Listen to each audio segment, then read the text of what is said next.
తప్పు చేస్తే అదే జ్యుడిషియరీ శిక్షిస్తుంది. ఇప్పుడు ఆంజనేయుల్ని డ్యూటీనే చేశాడు అతను, జైల్లో పెట్టలేదా? సంజయ్ డ్యూటీనే చేశాడు, జైల్లో పెట్టలేదా? డ్యూటీ ఒరిజినల్ గా రూల్ ప్రకారం అయితే కనుక ఎవడు డ్యూటీ చేయట్లేదు స్టిల్ నౌ.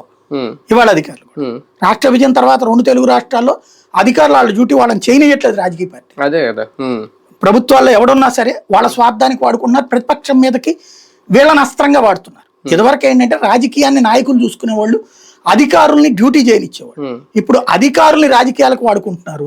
వాళ్ళు బలైనప్పుడు వాళ్ళ సొంత డబ్బులతో తిరగాల్సి వస్తుంది, లేదా వాళ్ళు వీళ్ళకి బానిసలుగా పనిచేయాలి. అంటే కొన్ని సందర్భాల్లో చాలా వరకు ఐఏఎస్ అధికారులకు ఇలాంటి పరిస్థితి ఎదురవుతుంది, కానీ అందరూ బయట పెట్టరు. ప్రవీణ్ ప్రకాష్ గారు కాబట్టి ఇప్పుడు చెప్పడం వల్ల సెన్సిటివ్ అతని మీద వస్తే ట్రోలింగ్స్ తట్టుకోలేకపోతున్నాడు. నా దృష్టిలో అయితే అతను రాజీనామా చేస్తుంది కూడా ఓవర్ సెన్సిటివ్. ఇదివరకు నేను అతను చూసింది ఎమోషనల్ ఫెయిల్. ఈవెన్ ఈ వీళ్ళు ధారణ చేస్తే ఒక కమిషనరు కార్పొరేషన్ మీటింగ్ ను బాయ్కాట్ చేసి వెళ్తాడా?